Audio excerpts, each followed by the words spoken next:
Hikigaya is a delinquent loser who has no friends and hates his miserable high school life. He's a cynical loner who thinks anyone who claims to enjoy their youth is just faking it. As punishment for his rotten attitude, his teacher forces him into the volunteer service club with the beautiful but aloof Yukino Shita. Now, this pathetic outcast has to use his jaded perspective to solve other people's problems. In the world of high school and fleeting youth, the main character Hikigaya holds a strong belief. He thinks people who love their youth are deceiving themselves and everyone around them. He feels they are all caught in a trap. He believes they twist every idea and accepted rule to fit their own wants. They believe that secret sins and even failures are just part of being young. Hikigaya thinks this is an unfair idea and a total double standard. He ends his thoughts by saying all the fools who are happy about their youth should just drop dead. His philosophy is like a sour lemon, very strong and very bitter. At Chiba Municipal Subu High School, a long-haired teacher named Shizuka Haratsuka tells Hikigaya that he is the one who needs to drop dead. She asks him about an essay she gave him. He says it was about looking back on their high school days. She asks him how that led to such a smart and negative essay. She tells him he has eyes like a dead fish. He jokes about her age, which makes her mad, and she punches him. She says, "Don't ever talk about a woman's age." He agrees to rewrite the essay. She takes him to a room where a girl named Yukino Shita is already sitting. Yukino reminds Shizuka to knock before coming inside. Hikigaya knows Yukino from class 2J. It's a class with 90% girls who get high scores. The most well-known person in that class is Yukino. Everyone in the school knows her. Shizuka tells him to join Yukino's club as a punishment for his smart essay. Shizuka is sure Yukino can see Hikigaya's spirit is as rotten as his eyes. She thinks he is a perpetually lonely and pathetic person. Shizuka asks Yukino to fix his solitary nature. Yukino says no. She says his eyes are scary. Shizuka tells Yukino not to worry because he wouldn't do anything that's a crime. Shizuka leaves Hikigaya with her as Yukino has accepted her request. A sad memory comes back to him. They never even spoke after that. They didn't stay friends. He believes that romantic comedies don't happen in his life. He thinks he's too smart to get caught in a rom-com trap. His brain is like a highly trained detective looking for clues. He decides to be rude to Yukino instead of being nice. He asks her about the club and guesses wrong. It isn't a literary club. She asks him when the last time he spoke to a girl was. It was 2 years ago. She tells him about her club called the Service Club and welcomes him. She decides to fix his problem, but he says he has no problem. He tells her he was 3rd in his grade on a Japanese ability test. He also says he's good looking. He ignores the fact that he has no friends or a girlfriend. He calls her a weirdo. Yukino thinks his loneliness comes from his stupid pride and negative thoughts. He thinks her opinions are silly, but he also feels she's right.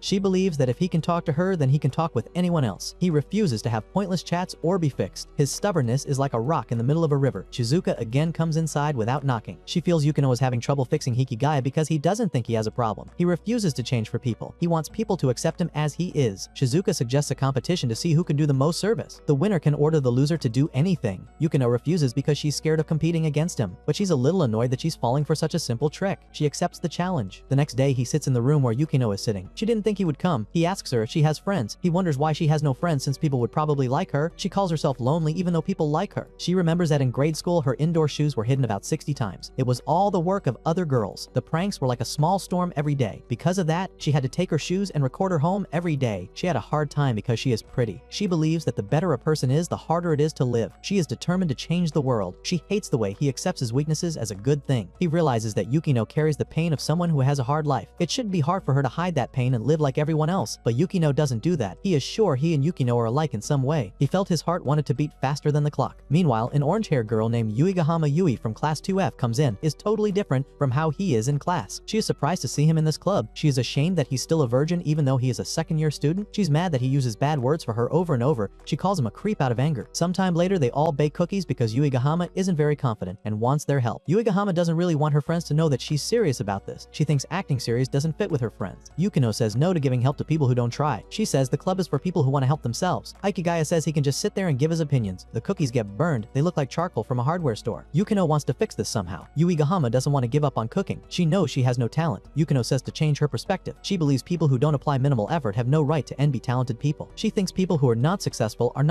because they can't imagine the hard work successful people put in. She tells Yuigahama to stop trying to be like everyone around her. Yuigahama realizes that Yukino is very cool and right. Yuigahama feels that all she's done is try to be like everyone else. Yukino tells Yuigahama to follow her. Yukino makes cookies that turn out great. Hikigaya tells him to come back in 10 minutes. He decides to show them real homemade cookies. She makes them taste homemade cookies which aren't bad at all. He tells them, these are the cookies Yuigahama made. He tells him a story about his friend's friend. She would tell him every time something happened. He thought this meant she liked him, so he asked her out. He thought it was him she liked, but it turned out to be someone else. Yuigahama guesses it's his personal story. He thinks guys are simple. They don't care about the taste of the cookies. They care the most about the effort of the girl. Yuigahama decides to try it her own way. 1 week later, Yukino wonders if they handled Yuigahama Yuigahama's request the right way. Hikigaya believes not all efforts pay off, but if someone has tried their best they can feel good about that. Meanwhile, Yuigahama comes in, but Yukino doesn't welcome her in a warm way. She thinks Yuigahama isn't her type of person. Yuigahama came to thank them by giving them cookies she made. Hikigaya is about to leave when she throws a pack of cookies to him too. It seems like a bad omen, but he decides to accept it. Who knew cookies could be a battlefield and a peace treaty all at once? Life's tough, but at least the burnt cookies bring people together like a slightly crunchy friendship bonus. Animals naturally live in groups. Those who don't become the boss carry stress all their lives. Herbivores feel the pressure of sacrificing their peers to survive attacks from natural enemies. Hikigaya thinks living in groups is no benefit, so he chooses the path of the bear. Bears don't form groups. He wishes to be reborn as a bear. Bears don't have group drama or bad hair days. He thinks being a bear is like having a permanent vacation from people. At Chiba Municipal Subu High School, a teacher shows him his paper where he seriously praises bears. The biology teacher gave the theme. She asks about the test part, the ecology of wild animals. He talks about the powerful and opposite habits of wild animals living in groups. She sees he makes it sound like living in groups is a sin. He reminds her she is single too. She punches him anyway. The punch feels like a loud exclamation mark on her sentence. She asks if the request for help went well. He says she seems satisfied with their service. He asks about the showdown she mentioned. She says, "Don't worry, she'll give her own one-sided judgment on the outcome." The conversation continues. She asks about Yukino, but he makes it clear he doesn't like her. She says they're both difficult kids who are worried they'll have trouble fitting in society. She wants to keep them close because they're fun to watch like a weird reality show. During a rainy day, he has no place to eat alone. Yuigahama praises a girl named Yumiko Miura. She is a big fan of her figure. Hikigaya thinks if he has to kiss up to people that much to feel complete, he'd rather fly solo forever. Yuigahama says she must leave during lunch and won't be back until 5th period. Yumiko asks for lemon tea, but Yuigahama isn't sure she can bring it. Yumiko gets mad at her for refusing. Hikigaya has no desire to help but sees a girl he knows about to cry and his stomach twists. Nothing tastes good anymore. One stacks Lee. His lunch feels like a big lump of coal. He gets up to interfere. Yumiko tells him to shut up, so he sits down instead. Yumiko finds his indecisive attitude very irritating. Meanwhile, Yukino appears telling Yuigahama she's apologizing to the wrong person. She wonders why Yuigahama showed up after inviting her. Yumiko rages seeing Yuigahama go to Yukino instead of finishing their talk. Yukino says it wasn't a conversation, just forced opinions. She thought Yumiko was an ape trying to scare her. She says it's fine if she wants to play king of the mountain, but to keep it in her own territory. The fight is like a mini wrestling match in the hallway. Yukino says Yumiko's bluff will flake off like her makeup. Hayato stops them and Yukino leaves. Yuigahama thanks Hikigaya for standing up for her. She tries to explain to Yumiko she feels uneasy not matching everyone's energy. She tries to follow the mood of the group, but watching Hikigaya and Yukino made her think they have fun without trying to match each other. That just seems right to her. Hikigaya is totally reclusive. She comes out and finds Hikigaya and Yukino listening to her and starts to get mad at Hikigaya. Later, he sees two students sneaking inside the club room. They are looking for something suspicious. They open the door and see Yoshiteru Zaimokuza, who reminds Hikigaya he is his partner. He's sure Hikigaya remembers the hellish times they went through together. Hikigaya thinks maybe they met in gym class or something. Zaimokuza says he's a man who could die anytime and doesn't make friends. He asks if this is where the service club is. He wants Hikigaya to grant his wish. His request is like a wild card in a card game. Yukino makes it clear that the club is not for granting wishes, only helping people. He asks Hikigaya to lend assistance and strive to conquer the world again. He asks what happened to their master and servant relationship, but forgives him because such things don't matter between them. Yukino asks what Zaimokuza meant by Kengo Shogun. He says it's a delusion of grandeur. He acts out a setting he created. Just because he has the same name, he believes he is the 13th Muromachi Shogun Ashikaga Yoshiteru. He calls Hikigaya his partner because his name is the same as Daibosatsu, the bodhisattva revered as the god of war. Zaimokuza bases his setting on real history. He talks about worse people, the first 7 gods including 3 creator deities, the good Emperor Galen and Protector Hardia. Suddenly he realizes he went into too much detail. He knows all he writes now is a list of people he will never forgive. Yukino asks if he wants them to heal his mental illness, looking him in the eye. Hikigaya sees a manuscript for a light novel. Zaimokuza thinks of sending it to a newcomers contest but has no friends to ask for opinions. Yukino thinks he just said something sad without thinking. Hikigaya tells him to just post it online because there are sites for that. He calls Zaimokuza weak-minded. Later he tells Hikigaya about the story's foundation, a spatial rupture called a dimension driver. Hikigaya remembers standing on the road. Next morning they are all sleepy after reading it at night. He sees Yukino dizzy at school, but when she sees Hikigaya her sleepiness vanishes. It's like she has a power over sleepiness. Zaimokuza asks their thoughts on the script. Yukino calls it bad and painful to read. He feels heartache hearing that. She points out too many lame things and suggests common sense before showing off literary talent. Yuigahama wants to comment, but seeing his heartbreak she passes to Hikigaya. Hikigaya asks about the ripoff. Zaimokuza starts crying, but Hikigaya calms him. He says illustrations matter less than the story. Before leaving he asks them to read his work again because harsh criticism still made him happy they read it. Hikigaya thinks Zaimokuza doesn't have delusions of grandeur but full writer's fever. It's like a bad sickness that makes him want to write. He thinks Zaimokuza only needs to change the creepy side. A few days later, Zaimokuza works out with Hikigaya, who tells him to think about that after winning the contest because he's getting ahead of himself. He daydreams what he'll do if it sells well. While playing tennis he isn't feeling well, so he wonders if he can just hit the ball against a wall. He realizes this is the solo countermeasure to pairing up. He mastered this after long years alone. The feeling of being sick plus causing trouble creates a subtle effect. It shows he's willing to join the group in his own way. His strategy is like a secret code, only he understands understands. He thinks maybe he can teach this to Zaimokuza one day. He sees students praising Hayato. A ball falls near Hikigaya. They call him Hikitani and tell him to throw the ball back. Hikigaya nods, then wonders why he nodded. Later he feels peaceful eating lunch in his favorite spot. He can't say he dislikes this hour. The quiet feels like a warm blanket on a cold day. Yuigahama comes knowing he always eats here. She lost a game with Yukino, so talking to him is like her punishment. He misunderstands thinking talking to him is a punishment. Yukino asked about the joy in fulfilling such a small conquest, but Yuigahama agreed since she's not confident. Yuigahama has done this with friends before, but this is the first time she thought punishment was fun. He says he hates in-groups and in-jokes, but he likes infighting because he's not part of the group. She's confused because when he talks to Yukino, they seem like an in-group too. He says Yukino is different, something people can't change. The topic shifts to their entrance ceremony day. Suddenly, Totsuka Saika appears after practice and asks what they are doing. He praises Hikigaya for his tennis skills and form. Hikigaya thought Totsuka was a girl, but he's a boy. If Totsuka wasn't a guy, Hikigaya almost would have confessed and gotten rejected. His confusion is like a tangled ball of yarn. Later in a match, Totsuka asks Hikigaya to be his partner.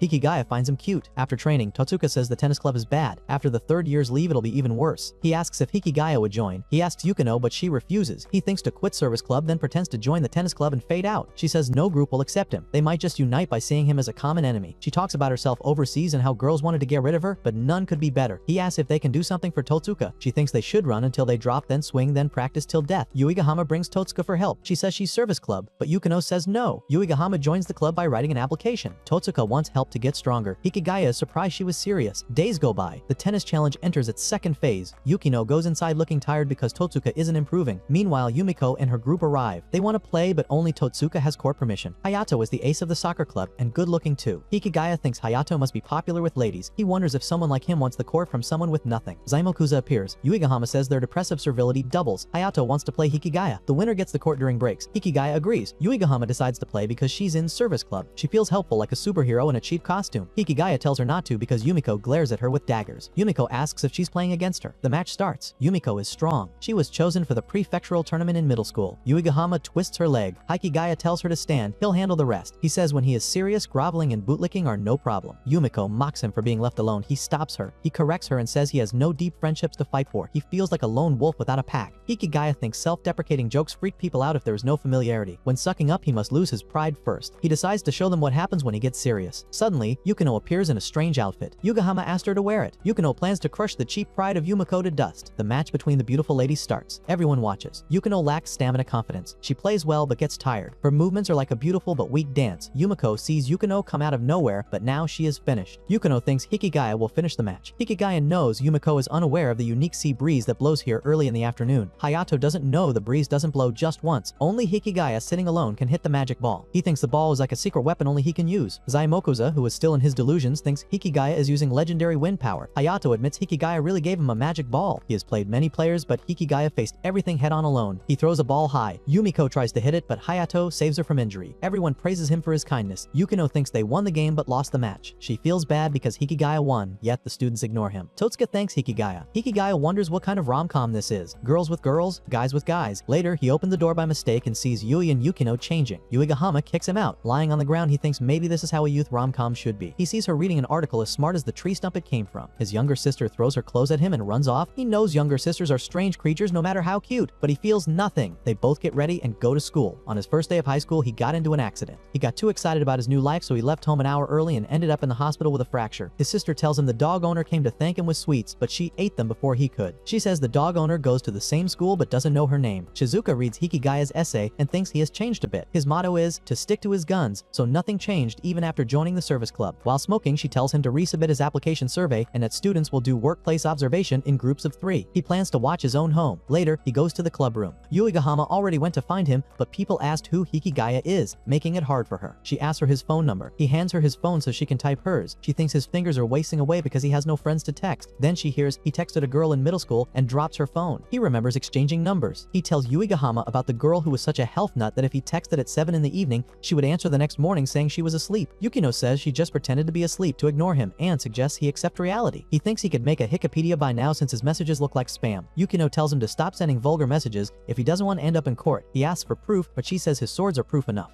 She knows criminals say lines to find proof. Yuigahama believes Hikigaya isn't the culprit since he has no connection with her class. Then Hayato comes needing help. He shows a chainmail with weird messages. He tells Yukino he just wants to settle it peacefully. Hikigaya knows it's a special skill called the zone. The zone is for people living fulfilling lives. It helps put situations in order because they are kind, even to scorned people. It's like a good vibe from people with strong charm. Yukino promises to help him. She says it's bad to hurt people without showing who they are. She asks if anything unusual happened last week since the messages started then. Hikigaya remembers Shizuka's workplace observation. They learn there was a group of 4 friends but one is left out, so he kicks someone out to avoid exclusion. They guess one of 3 is the culprit. Hayato doesn't want to believe that because the messages insult all 3. They ask about the 3 friends. Hayato says Tobei looks bad but is easygoing and the mood maker. Yamato is also a good guy. Ohoka is great with people and kind. Yukino listens carefully. Hikigaya decides to find faults in people, which is one of his many talents. He grits his teeth at Hayato calling him Hikitani-kun. Later in class, Yuigahama tells Hikigaya he doesn't have to do much because girls know more about relationships. If she mentions someone they both dislike, they'll tell her everything. She tells her friends Tobeki Ohoka-kun and Yamato are acting weird. Yukino tells her that's a bad idea to say that about friends. Ebona bursts out saying she thinks all 3 like Hayato and step aside for their friend. Later she apologizes for finding nothing. Hikigaya decides to observe closely. He believes he can handle 70% of communication without talking. While watching, Totsuka comes and picks his group. Hikigaya wonders if they can be called friends since friends gossip and call each other by first names. He calls Totsuka by first name Saika and Totsuka calls him Hachiman 3 times. Hayato asks if he found anything. Soon he sees Hayato's 3 friends and thinks the mystery solved. Later in service club, he tells them the group is Hayama's. Everything is for Hayama's sake. When it's just the 3, they don't get along. Hayato is their friend, others are friends' friends. Yukino says even if true, it shows motive. Without naming culprit, problem stays. He offers to help Hayato make the 3 friends without fighting or searching culprit. Later in class, Hayato thanks Hikigaya for settling peacefully. Truth is, he did nothing, just thought to drag Hayato to loneliness. The 3 seemed ready to fight because they all wanted to be with Hayato, so he took Hayato out of picture. Hayato asks if he wants to join the group. Totsuka comes saying he decided to join them from start. The 3 form a group as many students come to Hayato wanting to join. Hachiman Hikigaya arrives late to class. His teacher, Shizuka Hiratsuka, scolds him. He paradoxically defends himself. He asserts that lateness is not evil but in fact a form of justice. Hiratsuka responds by hitting him hard. The hit is like a lightning bolt on a clear day. It is at this moment that a long-haired girl named Saki Kawasaki also enters the room, showcasing flexible attendance management. Later at a cafe, Hachiman sees Yuigahama, Yukino Yukonoshita, and Saika Totsuka playing a quiz to complete idioms. Hachiman joins them and Yuigahama's face shows a mix of surprise and slight annoyance. He is an uninvited guest. She is also surprised that Hachiman is already studying for entrance exams as he aims for a scholarship. His seriousness is like a heavy rock on the road. His little sister Komachi Hikigaya then arrives with her friend Taishi Kawasaki, Saki's younger brother. Komachi and Taishi sit with Hachiman and his friends. Everyone believes Saki is scary as she is not friendly to anyone. Taishi reveals that his sister has recently changed for the worse. She is coming home late and acting strangely. He asks for help in getting his old sister back. He tells Yukino that his sister was a very nice and serious student in middle school. Her past is like a faded photograph. Yukino concludes that Saki changed after being put in Hachiman's class and her tongue slips. She calls him a germ. Taishi shares that his sister is coming home at 5 in the morning. Her schedule is like that of a nocturnal animal. Yukino decides to help Taishi. Later at the service club, she thinks that instead of forcing Saki to change, they should try to fix her problem from a different angle. Yukino proposes bringing out Saki's gentle side by having her interact with an animal. They bring a cat and Yukino assigns everyone a role. Yukino herself starts playing with the cat. Hachiman goes to join her but she scolds him for leaving his position. Hachiman understands from her glare that she will kill him if he says another word. Meanwhile, Hachiman receives a call from Taishi who informs him that Saki is allergic to cats. They keep a close watch on Saki. Shizuka asks her about her late night, suggesting that Saki should consider her parents' feelings. Saki retorts that she should worry about her own future since she is single. Hayato Hayama tries to talk to Saki but feels rejected. Hachiman receives another call from Komachi who says that Taishi told her Saki received a call from a place named Angel. They search for businesses with Angel in the name in the city of Chiba that are open until morning. Their search is like looking for a needle in a haystack. They only find 2. They go to the maid cafe Angel and bring along Zaimokuza Yoshiteru to learn more about maid cafes. They enter and find Yuigahama and Yukino already dressed in maid outfits. They look very cute. They look like characters from a movie. They find out that Saki is not there, so they go to the second location, the top floor of the Hotel Royal Ochre. Hachiman leaves Zaimokuza and Totsuka behind because they do not have formal attire. Yukino and Yuigahama look beautiful. They find Saki working at the bar. She looks like a princess in disguise. They sit down and Hachiman tells her that her brother is worried about her late nights. Yukino believes that Saki is headed for a bad end. Since people their age are not allowed to work, she suspects that Saki is lying about her age. Saki clarifies that she is not working for money, for fun. She asks if they can give her the money to pay off her parents' debt. Saki mentions Yukino's family, which angers Yuigahama. Yuigahama tells her that Yukino's family has nothing to do with this, and Saki replies that her family has nothing to do with their business either. They decide to go back home. Before leaving, Hachiman asks Saki to meet him at 5:30 at the WCD's down the street. They talk until morning. Hachiman realizes that Taishi attending cram school in April means the Kawasaki family already found a solution for his tuition. Since a lot of students start thinking about college in their second year, they consider summer courses. Saki plans to go to college and does not want to burden her parents or her brother with the expenses. Komachi thanks her brother for always coming after her her when she ran away from home. She tells Saki that just as Saki does not want to be a burden on her family, Taishi also does not want to be a burden to her. The conversation is like a gentle rain washing away the sadness. Hachiman then tells Saki about scholarships. After they leave, Yukino wonders if this is what it means to be siblings. Returning home, Yukino tells Hachiman that Yuigahama is the owner of the dog he saved on the day of their entrance ceremony. Later, after an observation course, Yuigahama waits for Hachiman. He tells her that saving her dog was just a fluke. He says that even without that accident, he would have probably been alone anyway, and that she should not feel bad about it. Hachiman thinks that Yuigahama will always be nice to everyone. Yuigahama has tears in her eyes and leaves. Hachiman states that he hates nice girls. A simple hello from them stays on his mind. If they text him back, his heart races. The day one of them calls him, he knows he will look at his call history and grin like an idiot. His call history is like a secret treasure map to his heart. He always ends up forgetting that people who are nice to him are nice to everyone. If the truth is cruel, then lies must be kind. For this reason, he believes kindness is a lie. He has given up on expecting it and mistaking it and even hoping for it. He is a veteran at this. Someone who has worked hard at being alone does not fall for the same trick twice. A week has passed since the cafe conversation. Yuigahama remembers the words of Hachiman Hikigaya, and she wonders why things turned out this way. It feels like a video game where they make a bad choice and cannot go back to their last save point. At Chiba Municipal Suba High School, she sees Hikigaya in the hallway. She makes no move to greet him and he is fine with it. He believes resetting their relationship was the right choice to make a clean break. Now they just have to reset and go back to their respective lives. He thinks lives cannot be reset like a computer, but relationships certainly can. He has experience with this. He made a life-size delete button by not contacting any of his classmates from middle school, a choice he never regretted. He is a pro at this, a true veteran of social isolation. It is a lonely but peaceful existence. Later, Yukino Shita asks him if something had happened between him and Yuigahama. She is a very sharp observer. He thinks maybe they simply had a difference of opinions on how to handle the world. In the meantime, their teacher, Shizuka Hiratsuka, comes into the clubroom again without bothering to knock on the door. What is it with teachers in personal space? She says to Hikigaya that she wants to make this club a battle royale. A battle royale for club members sounds intense. She allows him to recruit new members if he needs to. She believes Yuigahama has no more will to attend the club, so she thinks it is time for Yuigahama to leave. He raises his hand to speak a rare occurrence. He says that he has neither the will nor the drive to be there himself. He asks Shizuka if he can also leave the club and get back to his quiet life. Shizuka is grateful to Yuigahama because of her. She now knows that a club is more active when it has more members. She wants both of them to increase their member count. He secretly does not think Yuigahama will ever come back. Yukino then tells him about Yuigahama's birthday on June 18th. She informs him that her email address has 0618 in it, although she is not completely sure about the number part. She says she wants to do something special for her birthday. She asks him if he would accompany her to get a gift. He feels trapped, a bug caught in a spider's web. They go to buy a present for Yui's birthday on a day off. Komachi, who is a master of manipulation, decides on a shopping area according to Yui's taste and decides they must visit every single shop. Suddenly, she disappears from their sight. She calls Hikigaya and tells him that she will take 5 hours for herself to do her own shopping. She tells him she will just go home by herself. He is a little shocked by Komachi's actions. It is a classic Komachi maneuver. Yukino and Hikigaya decide to shop together. He feels very uncomfortable. He is looked at with a very wary eye in this bustling shopping area. He feels like a stray dog in a pack of pedigrees. He decides to leave, but she stops him. She asks him to help her buy something. She permits him to treat her as his girlfriend only for today, a one-day rental. While he has no interest in being her boyfriend, he believes relationships are a social construct designed to cause maximum pain. However, she is okay with it as long as there is no one around who knows them. Yuigahama is sitting with her dog. She thinks she has to settle things and get some clarity. Suddenly, she is shocked when her dog runs away from her. On the other hand, Yukino and Hikigaya sit on a bench feeling tired. Yukino has been judging every piece of clothing with a very serious stare and a critical eye. They go into a small shop in front of them. She wears a dress and asks him if it will work for Yuigahama. Meanwhile, the older sister of Yukino, Haruno, runs into them, a master of running into people. She starts teasing him immediately. He quickly clears up the misunderstanding that he is not her boyfriend. She says Hikigaya should grab some drinks with her if he ever becomes the boyfriend of her sister. He thinks her sister is something else. She is friendly, always smiling, and very conversational, a complete opposite of Yukino. A dog suddenly jumps on Yukino from out of nowhere, but Hikigaya quickly and instinctively catches it. He saves the day again. In the meanwhile, Yuigahama comes there running out of breath. She is surprised to see them together on a day off and wonders why she did not notice them before. She has a weird misunderstanding about their relationship. Yukino asks her to come to the club on Monday because she wants to talk to her about them and clear up the mess. On Monday, Yuigahama comes to the service club. Hikigaya gets the feeling that the three of them are not quite on the same page. He feels like they are all reading from different books. He tells Yuigahama that she is misunderstanding something and needs to listen. Both of them clearly state that they are not in a relationship. Yukino even adds a little jab. She believes he is not even the type of guy a girl would want to be in a relationship with. She tells Yuigahama the real reason she called her here is to celebrate her birthday. She gives Yuigahama the present she brought for her. He also brought a gift for her. He asks her to forget everything and not think that he helped her specifically to get gratitude out of her. He wants to make sure there is no debt. He makes it clear there is no need for her to feel indebted specifically to him. He says he wants to return her kindness, so he brought her a gift. He hates social contracts. She asks him why he thinks of their relationship as just pity or being nice because she never thought of it that way. Yukino tells Yuigahama that Hikigaya has no recollection of helping her and she has no recollection of showing him pity. This means they were mistaken from the start and their whole misunderstanding was a big mistake. She thinks Hikigaya's idea of ending it all is correct. If neither of them is wrong, she does not think there is any need to fight in the first place. She goes to inform Shizuka that their member recruitment is now complete. Yuigahama opens Hikigaya's gift, which is a dog collar. She does not know what it is and she innocently wears it as a necklace around her neck. Her innocence is like a puppy wagging its tail at a stranger. She, after knowing it is a dog collar, immediately takes it off. She thanks him and goes to Shizuka to officially rejoin the club. Hikigaya receives a message from Shizuka which he immediately leaves on read. He continues playing his video game, a true master of digital procrastination. He thinks of a brilliant excuse he will give her later because a good lie is always better than a bad truth. Suddenly his phone beeps again and again. He receives multiple messages from Shizuka. She is sending more than one text like a true serial texter, a digital stalker. He finds her scary. He turns off his phone completely because her persistence is terrifying him. He thinks a person who can't take a hint is a truly scary person. Komachi is done with her summer homework. She asks him to come with her to Chiba as a reward for her hard work. He checks his wallet. He has only 400 yen, a meager sum, so he tells her to ask for something cheap. She wants to go on a trip. He reluctantly agrees to go with her to Chiba, but he asks her to change her clothes first. She agrees and quickly changes. After changing her clothes, she is very excited to go with him, a true master of enthusiasm. At Kaihimakuhari Station, they run into Shizuka. Of course, she asks him the reason for not answering his phone. After trying several methods to contact him, she finally got in touch with Komachi, so she was relieved. He finds out she is also going with them to Chiba. In the meanwhile, Yukino and Yuigahama also come there along with Totsuka. They all get in a car, a minivan perhaps, and reach Kugan Chibamura. He remembers Chiba Village is where they went for their outdoor class in middle school. In the meanwhile, another car stops, and Hayato along with other students comes out. Shizuka informs them all that they are going to do some volunteer work. This will double as a training camp for the service club, a true 2-for-1 special. They are going to work as support staff for a camp school for grade students. Shizuka instructs Hikigaya and his team to work with Hayato and his friends instead of being hostile or ignoring each other. A great lesson for everyone. She assigns them with their first job of helping with the orienteering. They talk about the grade school kids who seem like little children to them. Some of the grade school kids get scared of a rat snake. Hayato, a master of social graces, goes to them and helps them get rid of the snake with effortless charm. Hikigaya sees a lonely grade student nearby. Just like stand users are drawn to one another, a joke for the anime fans. Lonely people have a knack for finding other lonely people. A truth that rings in his ears. Hayato, a true master of communication, starts talking to the grade school kids and putting them at ease. Komachi is upset as she thinks her brother Hikigaya has no chance of winning against a hot guy like Hayato.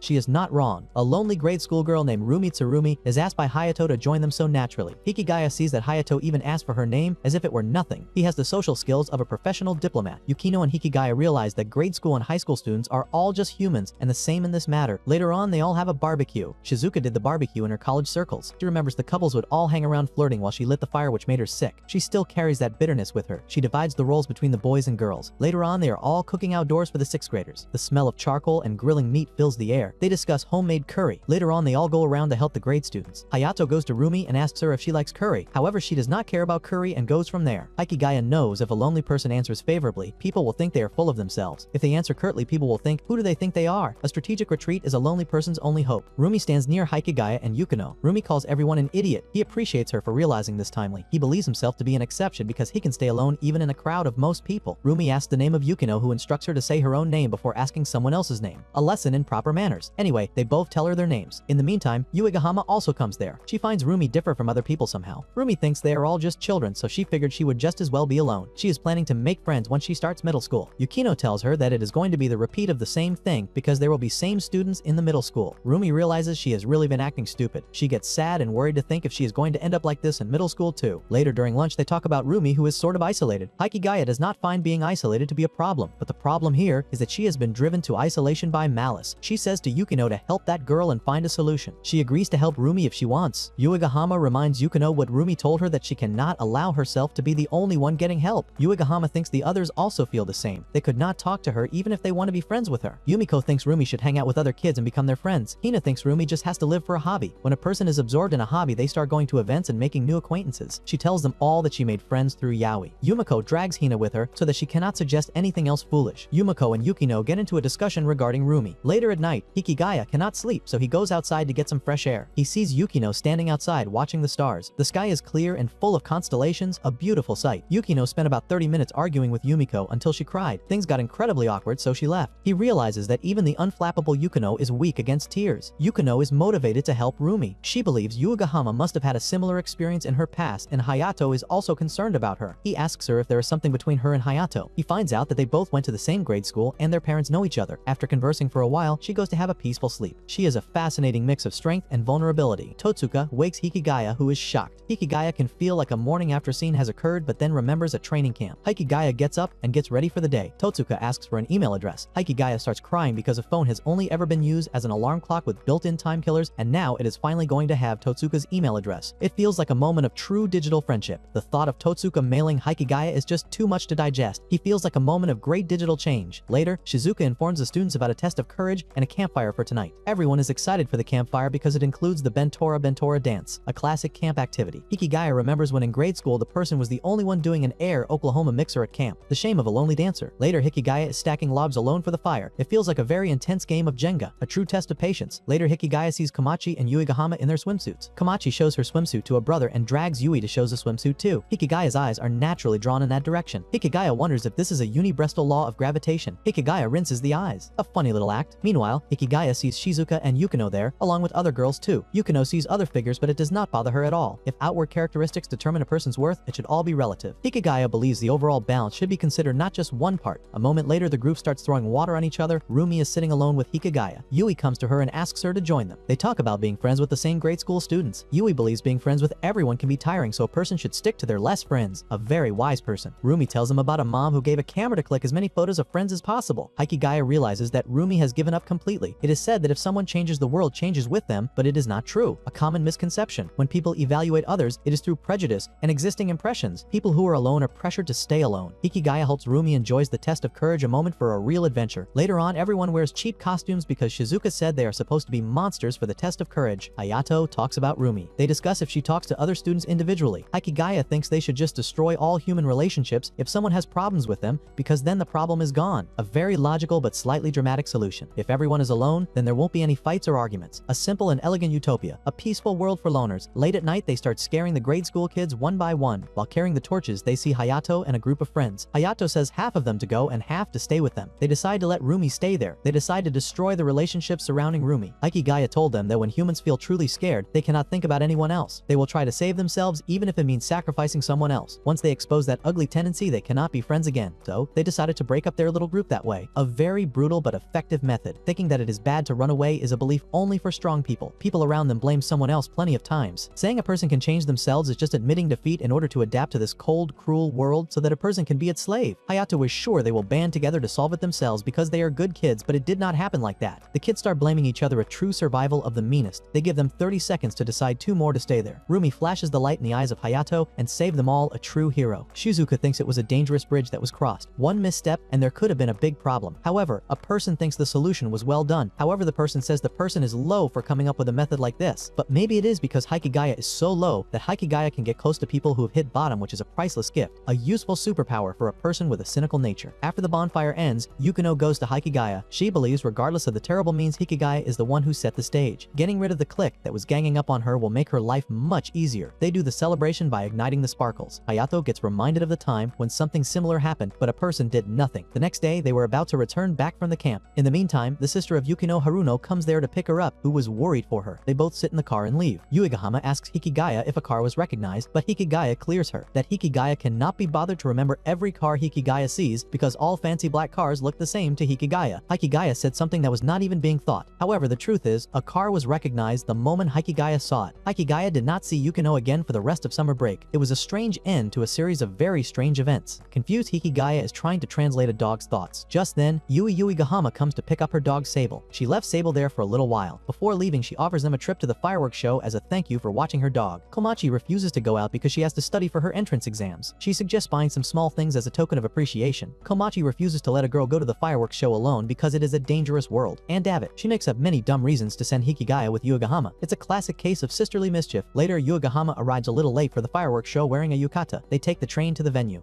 She accidentally falls on him. But being a strong man, he does not fall in love with her. He is not like the ordinary men who find deep meaning in simple coincidences. At Chiba Minato Station, he asks her if she wants to go home because there is still a lot of time left before the show starts. She refuses to go back. Anyway, she checks the list Komachi sent her to bring. Later, they go to treasure fishing. She is looking at the expensive things with strings attached to them. Coincidentally, she runs into her friend Minami Sagami. Hikigaya lays low and tries to blend into the background like a ninja. She introduces Hikigaya to Sagami and things get awkward. He knows if he was Hayato, their reaction would have been different. He knows Yuigahama would would be called for tonight's hero interview. Anyway, he goes for yakisoba. Yuigahama goes after him. Meanwhile, the fireworks begin. Watching the fireworks makes everyone happy and excited. She compliments him saying he is nice. He acts very overconfident as if he is sure he is a nice person. Suddenly, a girl sees Hikigaya and brings him to the VIP seats. The girl is Yukino's sister Haruno. She is representing her father, but because she gets bored, she sits with them. She tells them about their mother who makes all the decisions and tries to get everyone to follow. This means she is very scary. She suspects they are on a date, but Yuigahama denies it. She thinks if that's a date, Yukino will not be chosen again. She tells him to call her Haruno. He asks her about her graduation. The conversation begins. She tells him about herself. She is attending a National University of Science in town. Yukino is matching her and always has her hands down. They wonder if she hates Yukino. However, she says she loves her because Yukino has always chased after her. She asks Yuigahama if she likes Yukino. Yuigahama tells a number of things she loves about Yukino. She feels glad to hear good words about Yukino because most people get jealous of Yukino and reject her. She hopes Yuigahama will be different. After the fireworks end, she is about to leave when she asks them to give them a ride. Hikigaya is staring at her car. She bluntly says, "No scratches are left." She regrets saying it because Yukino has already told them. However, Yukino was just a passenger at the time of the crash, so she is not responsible for it. Hikigaya assures her that it is not his policy to dwell on the past because if he got stuck on every little thing, his life would be pretty dark. After bidding her goodbye, they both head home. On their way, she is confused because Yukino did not tell them. Walking together, they discuss the reasons why Yukino did not talk to them about it. Yuigahama understands it, as she feels there are some topics that are difficult to talk about when the timing is not right. He believes they should not bring up stuff that Yukino does not want to talk about. He believes the more things a person knows, the more trouble they can bring. However, Yuigahama wants to know more about each other and be closer. She requests Hikigaya to save Yukino if she is ever in trouble. However, he is sure Yukino would never get into trouble or ask for help, and he would not butt in. Yuigahama believes he saved her. Even without the accident, he would have saved her, and she believes they would have gone to see the fireworks just like this. She reminds him he said he would still have been alone without the accident. She is sure she would have been brought to the service club with her problems. She believes she would have met him, and he would have come up with another stupid, bizarre solution and saved her. She was about to say something but got a call from her mother, so she leaves immediately. She thanks him for walking her to that point. At the high school, Yukino sees Hikigaya after a long time. He asks her about the club starting and leaves without saying anything extra. He likes himself because he has never once hated himself. He does not hate his high specs, his half-decent looks, or his pessimistic realist point of view, but for the first time, he feels like he could start to hate himself. The Yukino Shida Yukino he has seen all this time was always beautiful, pure, and never told a lie. He always admired her for that, but he forced his own expectations and ideals on her and let himself think he understood her and let himself be disappointed. He thinks even Yukino tells lies. He could not even accept such an obvious fact, and for that, he hates himself. Quietly sitting in the service club, Yuigahama notices the wind getting stronger. The flags outside are flapping with great force. However, no one else responds to this change, so she stays silent. She feels a calm quietness about the air. He believes he knows a person's place. Hikigaya wakes up from his deep sleep and is surprised to see his name on the whiteboard in the Cultural Festival Planning Committee. His name on the board is like a ghost from his past. He wonders what kind of bad luck this is. Shizuka chose Hikigaya as a punishment for sleeping so soundly through a long homeroom. A classic teacher move for a lazy student. Her decision is like a perfect trap set for a sleepy animal. Later on, the teacher asks students to raise a hand if interested in becoming the female representative. The teacher suggests Yuigahama for the role. Yuigahama, however, is not interested in taking on the responsibility. Yumiko tells them that Yuigahama is supposed to pull in customers for the class project with her charm, so she cannot be the female representative. Ayato asks the teacher if a person wants someone who is popular and has good leadership skills for the representative role. They all suggest the name of Sagami, who gives a first-rate refusal. She is an expert at turning things down gracefully. Hikigaya knows she is fooling them. When a girl turns down something for real, her eyes look colder and she is practically expressionless. It is different in her case. He is sure that he can see through people easily like a detective in a mystery. In the meeting room, the student council president, Shiro Maguri is holding an election for their committee chairman. However, no one is interested in being a candidate. Maguri recognizes Yukino as the sister of Haruno, who is also a chairman. Yukino also refuses to be a candidate for the chairman. Sagami is willing to be the chairman, so the committee makes her the chairman. Her quick decision is like a sudden burst of fireworks. A person thinks that is a perfect way to get a job you don't want. Hikigaya comes out from the meeting room. Later in the service club, Yukino is surprised that Hikigaya and Yuigahama are in the planning committee. Yuigahama informs her that she will be busy with the class projects, whereas Hikigaya will not be able to come to the club for a while either. Their new duties are like heavy backpacks on their shoulders. Yukino discusses suspending the club activities until the cultural festival is over. In the meantime, Sagami comes to ask for help from them as she is the chairman. She wants Yukino to assist her. Yukino agrees to provide whatever help she can within that realm of work. It is something which she is doing personally, so she says Hikigaya and Yuigahama should not worry. A kind gesture, but a strange one. Yuigahama does not think it is right. With that being said, she and Hikigaya leave. She is so full of rage because she knows it is not the usual Yukino. She thinks she might like Yukino a lot more than she realized. She reminds him of his promise to help Yukino whenever she is in trouble. During their regular meeting, every member gives a report to Sagami along with Yukino. Yukino takes full interest after hearing them telling what they have done. She instructs them what they need to do more precisely and gives them perfect directions. Everyone is getting impressed by Yukino as she is looking into matters with a nice and careful eye. They all think Yukino should have been the chairman. Later on, Ibina Hina is planning for a performance. She decides Hikigaya to be the narrator and Hayato to be the prince. A surprising choice for the two. They both refuse to do do it. She argues with them because if there was a Haya X Hachi Dujin, it would be a must-buy. In fact, she says it is a must-gay. A person wonders what she is talking about. A very confusing conversation. She fantasizes about the pilot and finds the story very appealing. Anyway, Hayato gives her a reality check. He says they need to do rehearsals and other things to put on a musical. He thinks a musical is not very realistic. He suggests she reconsider the whole thing. She makes some changes, and now the prince is Totsuka and the pilot narrator is Hayato. Hayato is frustrated to see he is still in the play. Yumika and Yuigahama are deciding on the costumes. Hina goes to Kawasaki as she knows she can make the costumes, so she asks her for help. Aikigaya overhears Meguri, who is telling Yukino since they do not have enough volunteers she thought it could work, and brought Haruno. She knows Haruno in her third year volunteered in a band. Haruno hopes Yukino does not mind her doing everything for her adorable little sister. Yukino jerks off the hands of Haruna and lets her do whatever she wants because she is not the chairman and does not have any right. In the meantime, Sagami comes there, who greets Haruno. She got late because she was checking on her class. Haruna believes this is how a chairman should be. She requests Sagami to let her participate as a volunteer. She blames Yukino for brushing her off. Sagami allows her to volunteer. Haruna is surprised to see Hikigaya, as she never thought he is the type to take part in too. However, as far as Yukino is concerned, she was already expecting the same from her. Sagami requests everyone to slow their pace because they are making good progress with their plans. Yukino argues with her as she believes she is looking at it wrongly. Adds Ayers. Yukino thinks they should work ahead so they will have a buffer, a smart way to plan. Haruna does not agree with Yukino. This causes Sagami to doubt what has happened between them, but she believes they should learn from those who came before them. At the end, they are rushing to work. A true mad dash to the finish line, like mice running from a cat. Meguri regrets for not turning down Sagami's suggestion. Now they will have to share the work among everyone here or they will not finish in time. Hayato goes to Hikigaya, who is busy managing his general records. Hayato thinks this post fits him. From what Hayato can see, it seems like Yukino is doing almost all the work. He believes she should rely on others before it comes to that. Meguri also thinks depending on others is important too. He believes neither Hayato nor Meguri are incorrect. He wonders if doing things alone is a bad thing. He feels like a lone wolf without a pack. He has no clue why someone who has always worked hard on their own should be denied. Hikigaya thinks depending on others is important, but depending on others is the only thing people here want to do. A person thinks that is a funny way to work. Everyone seems surprised to hear him. Hayato offers his help to Hikigaya. Yukino feels a lot of the record keeping is shifted to him, so she will rethink the work allocation. Sagami comes in. Yukino goes to her as she has corrected all the errors and she wants her approval. Sagami gives her the seal so she can stamp them. She delegates it to Yukino. Sagami was having fun in the classroom. Soon after listening to the bell, she thanked everyone and left to go home. At night, Hikigaya takes a hot shower after a long and hectic day. The next morning, Shizuka informs everyone about Yukino, who got sick and is on leave for today. Totsuka and Hayato are rehearsing for their show. All the other students are busy with their own jobs. Suddenly, Yuigahama gets a call from Hikigaya. He tells her that Yukino is not at school today. Later, they both go to Yukino's home. Hikigaya is amazed to see such a big building. It is huge, like a palace from a fairy tale. Yukino opens the door and looks ready to tell them to go home, but after hearing Hikigaya, she lets them come inside. She makes them sit down and ask what they want to talk about. She feels they are making a big deal out of nothing. It's just one day. Yuigahama tells Yukino not to take on all the problems by herself. Yuigahama is a little mad at Yukino. She is also mad at Hikigaya because he promised to help Yukino if she got into trouble. Yukino tells them she is working from home. She says they are not behind schedule at all. Hikigaya tells Yukino that helping and supporting others is a good thing to do, but he says someone always gets the worst of it. He has no plan to tell her to rely on anyone. He thinks she is doing things the wrong way. Yuigahama asks her to lean on her and Hikigaya for help. Yukino does not answer. She goes to make them some black tea. After they have their tea, they get ready to leave. Yukino tells Yuigahama that someday she will rely on her, but for now she wants to think about things a little longer. Hikigaya leaves, saying Yuigahama can handle Yukino for now. He thinks the idea that a person can change and the world will change with them is a lie. He thinks it is just a lie to make people give up and be okay with things. He decides to show them how to change the world for real, like a magician pulling a rabbit out of a hat. The next day at school, everyone gets together in a meeting room. Yukino tells them their big idea for the festival slogan. It is one for all. Hayato likes the cool slogan, but Hikigaya says no. He thinks it is like one person taking all the pain for everyone else and then getting left out. He thinks this is what everyone always does. Another slogan is helping each other, from Sagami. Hikigaya gives them an idea that makes Haruno start to laugh a lot. Hikigaya explains his idea after Shizuka asks him to. He says the Japanese symbol for a person is two people leaning on each other. He asks them if they have ever seen that one side is always leaning on the other. He thinks taking a hit for someone else is the whole idea behind people. He believes it is the perfect idea for this festival and this group. He says the person who gets sacrificed is himself. He is the one who has to do a stupid amount of work. He asks them if this is the helping each other that the chairman talked about. He says he would not know what helping each other is like because no one has ever helped him back. Yukino laughs so much she cannot stop, but she says no to his idea right away. They decide to pick a slogan the next day. Today, no one has a good one. After the meeting is over, Yukino waits for Hikigaya. She wants him to fix the problem he created, but he does not make an excuse this time. She knows he only makes excuses for things that do not matter. She thinks excuses just make a person ask the same question again. She tells him what he said in class made no sense, but he says it was better than her idea. She gets very mad at him for not changing. Watching him makes her think that forcing herself to change is a dumb idea. She waves a hand to him and leaves, like a queen leaving her servant. Chiba is a city known for its dance and festivals. They picked their slogan for the year to be sing a song. The work to use the slogan begins. Haruno sees Hikigaya working very hard. She sees the papers on his table. She gives him a fast quiz. She asks him who brings a team together the most. He is annoyed with her standing near him. Yukino comes and gives Hikigaya a task to finish by the end of the day. Yukino tells Haruno to go home and not bother them. Later, everyone tells each other about their progress. Yukino tells everyone to be ready for their turn. The countdown begins. The lights turn on. Meguri comes on stage with a lot of energy. She makes the crowd excited. The chairman Sagami is next to come on stage. As soon as her name is said, Sagami gets confused. She tells Hikigaya to signal her. She wants him to help her finish her speech. He is already signaling her, but she cannot see him. Sagami finds her courage and gives her speech. After the welcome speech, the play by Totsuka and Hayato begins. The students love the play. It ends with a big cheer from everyone. Later, Uegahama goes to Hikigaya. They see many students around. Yukino is telling them what to do. He asks Uegahama what she talked about with Yukino when he left her house. She says Yukino did not say anything he wanted to know. She thinks Yukino is trying to talk to them more and get closer. Uegahama decides to make the first move. She will not wait for Yukino. Then, they eat honey toast that she brought. He tastes a lot of bad flavors in the toast but thinks it is still pretty good. He asks her the price of the toast so he can pay her back. She says no. She asks him to buy her honey toast the next time at a place called Pasella. He asks if they can get something else. He says he will think about it later. She happily says yes. On the other hand, Sagami is sitting in a bathroom worried and nervous. She is like a cat stuck in a tree. Komachi visits her brother Hikigaya. She finds him in a quiet part of the school hallway. She asks him about Uegahama and Yukino and wonders why he is not in his class. Komachi's questions are like tiny little prying birds. Hikigaya gives a dramatic answer. A solitary wandering soul has no need for a place to belong. A person feels like a knight on a solo quest. Komachi is happy to see her brother outside the classroom. It is a rare sight like finding a four-leaf clover. He sees Yukino walking toward him. She is walking with a serious purpose. She tells him she is on her way to the final meeting before the closing ceremony. They hurry to the main auditorium. They rush to find seats before they are all taken. An amazing performance by Haruno is going on. The crowd cheers loudly like a giant wave crashing on the shore. He and Yukino watch the performance together. She tells him that once she wanted to be just like her sister. It was a goal in her past like a distant bright star. Meanwhile, a student comes running to inform Yukino that Sagami has disappeared. The student's face is full of worry. They all tell a very surprised Shizuka about the problem. It is a big problem because they cannot end the ceremony without Sagami. Replacing her will also be a difficult task. Sagami is the only one who knows the voting results for the excellence and regional awards. The whole event is like a big puzzle with a missing piece. Hayato and his band hear everything. Hayato is a quick thinker. He suggests they play one more song to stall for 10 minutes. This will give them time to find Sagami. He requests Yumiko to help even though she is very tired from all the work. Yumiko is so tired her body is like a heavy log. She calls Haruno and asks for her help. Haruno agrees to help because this is the first time Yukino has ever asked for her for help. It is a moment of great importance. Yukino makes it very clear that she is ordering Haruno as a member of the planning committee. Haruno asks if there is a penalty if she disobeys the order. She makes fun of Yukino and asks what Yukino can do now besides telling the teacher. She says it is like being a little kid again. Yukino tells Haruno there is a reward and she will owe her a favor. How Haruno sees that is up to her. Haruno realizes Yukino has grown up. She sees a new strength in her. Hikigaya laughs because he knows this is the kind of person Yukino has been forever. She orders Haruno to fill in the time. She hands a microphone to Uegahama to be the vocalist. Uegahama's face is like a deer caught in headlights. Hikigaya goes to find Sagami. The clock is ticking like a time bomb. There is not much time, so he narrows down his options. He calls Zaimokuza, who is a great source of strange knowledge. He asks Zaimokuza where a person would hide if they ever wanted to. He goes to the places that Zaimokuza mentioned. The school hallways are very quiet like a ghost town. Finally, he finds Sagami on a balcony. The balcony is a quiet spot overlooking the campus. He tells her to come back because the closing ceremony is about to start. The request Yukino accepted was for Sagami to fulfill the duties of the committee chairman. So if he just takes back the voting results, he would be destroying all the work that Yukino has done. He has to take Sagami back to the stage. He knows that to do this, he only needs to tell Sagami what she wants to hear at that moment. The answer is right on the tip of his tongue. Hikigaya sighs deeply. He feels like he is standing on the edge of a great cliff. He is not capable of getting her the words she wants to hear. All of a sudden, the door opens and it is Hayato and his friends. They all ask her to come back, but she hesitates to go back. She says she has already caused a lot of trouble for them. Her hesitation is like a thick fog on a morning road. Hikigaya looks at her and calls her an awful person. He says she just wants people to fawn over her and wants attention. He thinks that she only wanted to be like Yukino. She wanted to be acknowledged and sought after just like Yukino was. She wanted to be depended on. This is the reason she instantly pushed the chairman title onto Yukino. She wanted to confirm her own importance by putting the label on someone else. She wanted to look down her nose at them. A true act of meanness. He believes this is what she means by growth. Sagami gets angry when she hears him. Her face turns red like a tomato on a hot day. She warns him not to talk about her like that. He keeps taunting her with harsh words so that she will get mad at him. His words are like sharp little knives. Hayato grabs him by his collar. Hayato's face is full of anger and frustration. Sagami leaves from there. Hayato does not understand why this is the only way Hikigaya can handle things. Hikigaya sits there alone after everyone is left. The quiet is very loud like a ringing in his ears. On the other hand, a marvelous performance is going on. The students are enjoying the performance. The clapping is like the sound of thunder. After the performance ends, Sagami performs her part. She is crying at the end of the festival. Everyone seems upset with Hikigaya. His actions are not understood by anyone. Shizuka thinks his efforts always seem to play a big part in the end. First, his crazy idea for the slogan, and now what he has done with Sagami. But still, she does not feel like she can honestly unanimously praise him for it. With kindness, she tells Hikigaya that helping someone else is not a reason to get hurt himself. Her words are like a warm, gentle blanket. Sometime later, he goes to the service club room. He enters the familiar space. Yukino welcomes him as the most hated person in the school. The rumors are fast like lightning. He still seems unbothered by it. He thinks it is a good thing because everyone is noticing his presence. He came to the service club room to gather his reports. He needs a quiet, calm place to work on the documents. He denies the fact that they are a bit alike, but deep down he knows this is the reason why their conversations always feel fresh and comfortable. Their minds work in similar ways. He's about to ask her if they can become friends, but before he can even finish his sentence, she refuses the idea of being friends with him. She says no very fast. Meanwhile, Yuigahama comes in. She asks them to go to the after party with her at the club Hayato has booked. Hikigaya refuses to go. He thinks he would just be sitting all alone there. Yukino also finds no reason to go there, but Yuigahama keeps forcing them. She does not give up. She is persistent like a dripping faucet. Hikigaya knows no one gets to redo anything in life. There is no second chance. Even a stupid act like this will eventually be lost in time. It will fade away. He feels that he might regret the loss of this moment one day. The feeling is like a small stone in his shoe. At the Chiba Municipal Subu High School, Hikigaya remembers the words, "It is taking part that counts." He knows these words became famous after the father of the modern Olympics, Baron Pierre de Coubertin, used them in a speech. However, Hikigaya thinks the quote has been misused to force people to take part in things. He believes there are many places where it was a waste to even go. If it is taking part that counts, then taking part in a side that does not take part should also count. He thinks the experience of not experiencing anything should be worth just as much. In fact, the idea that someone is not getting experience could be called priceless. His logic is like a pretzel, very twisted but still holds together. Yukino hears him. She realizes that he is very convincing with logic that makes no sense. She finds this pathetic. Later, sitting in the service club room, they all wonder what they should do. Trans Chiba email counseling is a new part of their club work. They get an email for ideas to make an athletic festival more exciting so a person can win. Hikigaya remembers a soccer player named Nagayama. Nagayama would go on a rampage when a classmate outran him. He got mad like a bull seeing a red cape. He then talks about a girl who did not want to take the baton in a race. She kept saying she could not believe it when she was the next runner after him. Her surprise was like a bad magic trick. Yukino realizes he knows perfectly well what he is talking about, so she decides not to comment. But she tells him that when girls act reluctant like that, odds are they mean it. While they are talking about what happened at the athletic festival, Meguri comes in. She is the one who sent the email, but because she did not get a reply, she came in person. She wants Yukino's help to make the athletic festival as exciting as the cultural festival. Meguri does not remember the names of Hikigaya and Yuigahama. Yukino thinks Hikigaya is good at erasing his own presence. Yuigahama defends him. She says he is in the classroom alone a lot, so he actually stands out more. He is like a solo tree in a big empty field. Anyway, Meguri tells them more about her request. She wants them to help her decide on the featured events for boys and girls. Yukino asks about the featured events from last year. Hikigaya does not remember anything about it. Maybe it is true that people block out memories that are too painful. He asks them not to treat his athletic festival like some dark moment in history. Besides, if it was that easy to forget, he would not still have the trauma. Meguri wants ideas because every year the athletic festivals are very dull. She asks them to join the committee meeting. They are all on the same team, red as Meguri, because each class in the school is split in half between the teams. She is hoping to do their best and win. They go to the athletic festival planning committee. Shizuka is already sitting there as she is in charge of the festival. She was getting tired of seeing the same festival every year, so she is happy to see new faces. Soon after the meeting begins, Meguri tells the students about their goals. It is to decide on the featured events for the festival. Yuigahama suggests a club versus club relay, but Shizuka refuses the idea. Yukino's next suggestion is to have a nice orthodox bread-eating race, but Shizuka is afraid that students who prefer rice will complain, so this idea also gets cancelled. Yuigahama gives another idea to do a scavenger hunt, but this idea is also not approved. Their ideas are like a car running out of gas. One after the other, the students keep giving ideas. All of them get tired after suggesting so many ideas. Yukino realizes they are far more lacking in ideas than she thought. No matter what they suggest, most of their ideas are scrapped. The meeting is like a ship with no sails. Hikigaya thinks they should call someone who is a professional in the field. In other words, he is talking about work sharing, job rotation, and outsourcing. He whispers in Yuigahama's ear to call Zaimokuza and Hina Ebina. They are excited to come up with thrilling events that will go down in history. Soon after the work begins, all the students are doing perfectly as instructed by Zaimokuza and Hina. On the day of the festival, Meguri is very glad for their help because it is shaping up to be a lot of fun. However, she is informed that they are only through half of the requests they received. The festival begins and both teams are excited to win. As the festival is reaching its end, the white team is dominated so far. Hayato's efforts are making a good way for them to win. But the main event, the Chiba girls mock cavalry battle, is still remaining. Zaimokuza comes there with his same delusions as before. Yukino and Yuigahama are wearing armors which the captain should wear. The armors are made by Hina and Kawasaki. They get 30 points if they win this event. If the boys win their next event, they can take the lead. The horses and riders for both teams have assembled. The team that knocks down the most riders from the other teams wins. The chi battle begins. Hina is after Yuigahama. On the other hand, it is a clash between captains. Yumiko is in a face-off with Yukino. However, Yumiko wins. The red team eventually wins the battle after so much hard work. The next event is the boys collapse the pole. Hina is very excited to see all the boys grappling over a pole. The announcement begins by introducing the captains of each team. For the white team, the soccer club president Hayato, and for the red team, the tennis club president Totsuka. Hikigaya has a plan which he shares with Zaimokuza. Zaimokuza informs the students of the red team that their only enemy is Hayato because he does not not want that handsome man to take away their victory. He strengthens the courage and determination of the red team to win. Soon after the whistle, the white team launches a preemptive attack on the red team. But soon after seeing the cute innocent face of Totsuka, they all get away with emotions like a person who sees a baby animal and fall on the ground. On the other hand, Zaimokuza is doing a solo act to draw the attention of everyone. This gives Hikigaya time to do his job. This is a skill he has cultivated through his many years spent alone. He was about to attack, but Hayato stops him. He sees the bandage Hikigaya is wearing is of white color. It seems like a white band to trick people. The fight between them begins. Hayato is fighting with numbers, but Hikigaya decides to fight with weight. He uses Zaimokuza as a decoy for a decoy. Hayato realizes they are in trouble. Zaimokuza uses his crusher power and breaks the pole, leading them to win. The red team celebrates their victory. Soon after the athletic festival is over, they all cannot believe they lost on a foul. The loss feels like a punch in the gut. If only Hikigaya had not done such a lousy alteration on his headband, they would have won. Hikigaya apologizes as he did it because he did not expect anyone to watch him, although in reality everyone was watching him. However, it is frustrating to lose an athletic festival. Yuigahama is sure they will win next year, but he tells them that they will be on the same team next year too. They are tired of listening to that stuff of Hikigaya which he says frequently. His words are like a broken record. Yukino feels like Hikigaya enjoys being the enemy more. The festival after the festival is over and everything after that is a festival. He believes some things cannot be redone, but whether they laugh or cry their days carry on and their high school lives will end.